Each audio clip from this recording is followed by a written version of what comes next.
আজকের কোচবিহার বাণীতীর্থ ক্লাবের সহযোগিতায় ও সুকান্ত শিশুতীর্থ একই সাথে আজকের এই অনুষ্ঠানের আয়োজন করা হয়েছে। উপস্থিত সমস্ত দর্শককে আমাদের পক্ষ থেকে আন্তরিক অভিনন্দন ও শুভেচ্ছা জানিয়ে আজকের অনুষ্ঠান শুরু করছি। শ্রুতি নাটক রবির মর্তে আগমন। কথা ও নির্দেশনা মহুয়া ঘোষ।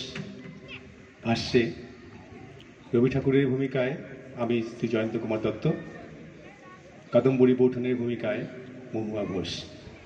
শুরু করছি আজকের শ্রুতি নাটক রবির মর্তে আগমন।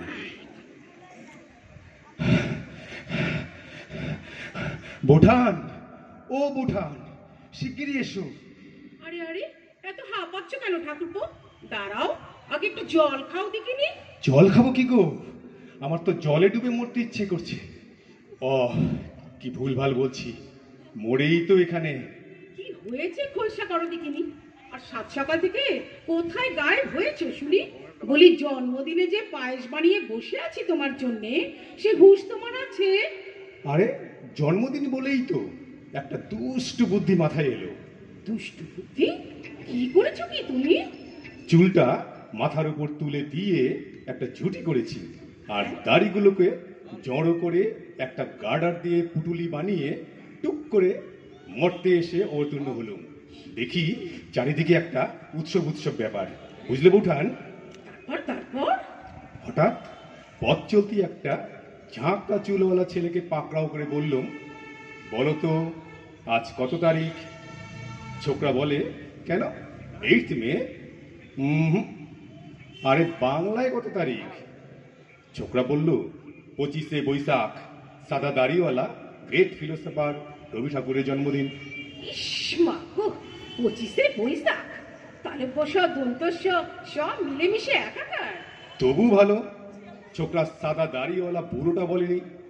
আবারও জিজ্ঞেস করলুম, ওনার আজ কততম জন্মদিন বলতে পারো? বলে, ধুস, আপনি খেপেছেন নাকি?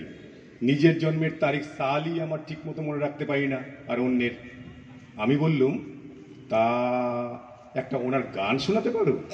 ছেলেটা কাঁধ ঝাঁকিয়ে দুহাত সামনে বাড়িয়ে গেয়ে উঠল, উলাল্লা উলাল্লা উলাল্লা রে, উলাল্লা উলাল্লা রে। আমার তখন হেঁচকিত তোলার উপক্রম। চেনা সোনার কোন বাইরে, যেখানে পথ নাই নাই রে, উলাল্লা উলাল্লা উলাল্লা রে। আরে তুমি জানো নাকি এই গানটা? ভাবো, আমি পাগলা হাওয়া গানটার আগে এমন শব্দচয়ন কবে করলুম? এই যুগ পাল্টাচ্ছে ঠাকুরপো, একটু তো মানিয়ে নিতে হবে বই কি। তারপর কি হলো বলো? তারপর আর কি, ওখান থেকে হাঁটা দিলুম। রাস্তা দিয়ে যাচ্ছি, হঠাৎ একটা বাড়ি থেকে যেন শুনতে পেলুম আমার গান কেউ গাইছে। গেলুম এগিয়ে, বারান্দায় উঠে জানলা দিয়ে উকি মারতেই বুঝলুম পাত্রপক্ষ এসছে পাত্রী দেখতে। পাত্রও উপস্থিত একটু পরেই বুঝতে পারলুম। তা পাত্রী কি গান গাইছিল শুনি? ওই যে সেই গানটা, চোখে আমার তৃষ্ণা। ওটা গান ছিল না কবিতা, বোঝা মুশকিল। এর থেকে তো তুমিও অনেক ভালো গাও। তার মধ্যে ওই শব্দ চয়ন করেছিলাম গানটায়, বিশেষ কারোর অপেক্ষার কথা ভেবেই তো। তা পাত্র তো ছিল সেখানে বললে, ঠিকই তো গান পছন্দ করেছে। আহা, বাড়ির গুরুজনেরা তো ছিলেন নাকি?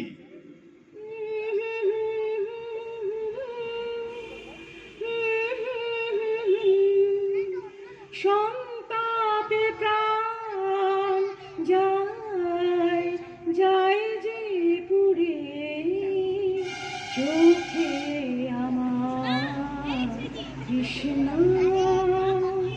ও গো কৃষ্ণ আমার বক্ষ জুড়ে। প্রকৃতি পর্যায়ের গান। ওই আমি তো এর মধ্যে কোনো ভুল খুঁজে পাচ্ছি না। আর তারপর যেটা হলো, হতচ্ছাড়া পাত্র পাত্রীকে ইমপ্রেস করার জন্য বলে বসলো, আমি একটা গান গাইতে পারি। আরে পাত্রও গান গাইলো? কোন গান? ওই যে গো বৌঠান, অর্জুনকে দিয়ে গাওয়ালুম চিত্রাঙ্গদায়। কোনটা বলো তো? কাহারে হেরিলাম? হ্যাঁ, তুমি ভাবো একবার, আমার এত এত গান থাকতে এদের কি নির্বাচন। আরে পাত্রপাত্রী কি রোমান্টিক সেটা তো ভাবো। এই গানটা কিন্তু তুমি খুব সুন্দর লিখেছিলে ঠাকুরপো, একটু গাও না গো। আমার এই ক্যান কেনে গলায় গান, তুমি বরং দুকলি শোনাও।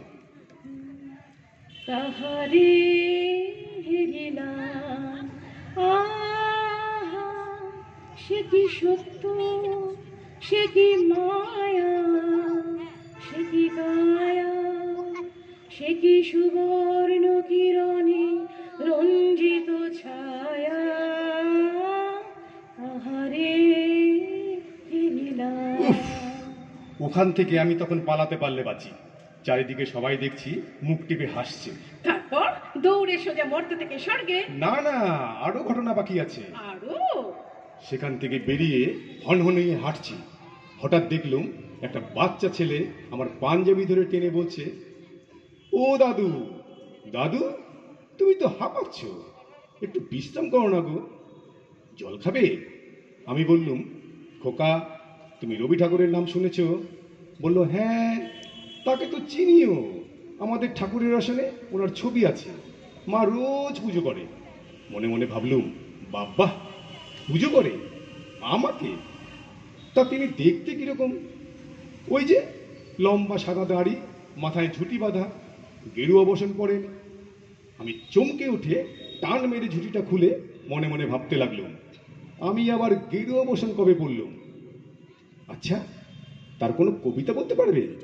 হ্যাঁ বলো দেখি। রনে বনে জঙ্গলে যেখানে এই বিপদে পড়িবে, আমাকে স্মরণ করিও, আমি তোমাদের রক্ষা করিব। আরে দাঁড়াও, এখনই এত হেসো না। আমার পাশে দাঁড়ানো বাচ্চার মাটি দৌড়ে এসে বলল, তোর বোকা, উনি তো লোকনাথ বাবা, রবি ঠাকুরের কবিতা পড়িসনি? কুমোর পাড়ার গরুর গাড়ি, বোঝাই করা কলসি দড়ি। কলসি দড়ি? কলসি হাড়ির বদলে একেবারে কলসি দড়ি? হ্যাঁ গো বোঠান, সত্যি এবার কলসি দড়ি দিয়ে ডুব দেবার সময় হয়েছে, ঘাট হয়েছে আমার বোঠান। বেশ হয়েছে। এরপর কৌতূহলী আমি আর হব না। তবে ফেরার পথে একটা মেয়ের হাতে একটা যন্ত্র দেখলাম, বুঝলে? তাতে আমারই রচিত একটি গান একজনকে গাইতে দেখে মনের দুঃখটা একটু প্রশমিত হলো। তুমি গাইবে গানটা? কোন গান আবার? ওই যে গো, অন্তরাটা ধরো, যে শাখায় ফুল ফোটে না। যে শাখায় ফুল ফোটে না, ফল ধরে না,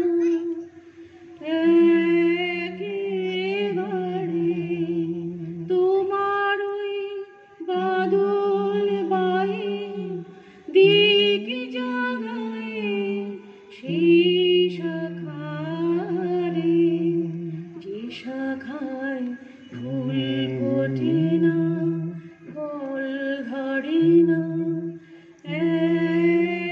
একেবারে তোমার ওই বাদল বায়ে দিক জাগায় সেই শাখারে, যা কিছু জীর্ণ আমার, দীর্ণ আমার জীবন হারা, যা কিছু জীর্ণ আমার, দীর্ণ আমার জীবন হারা, তাহারি স্তরে স্তরে পড়ুক ঝরে সুরের ধারা, নিশিদিন এই জীবনের তৃষার পড়ে, ভুখের পড়ে, শ্রাবণের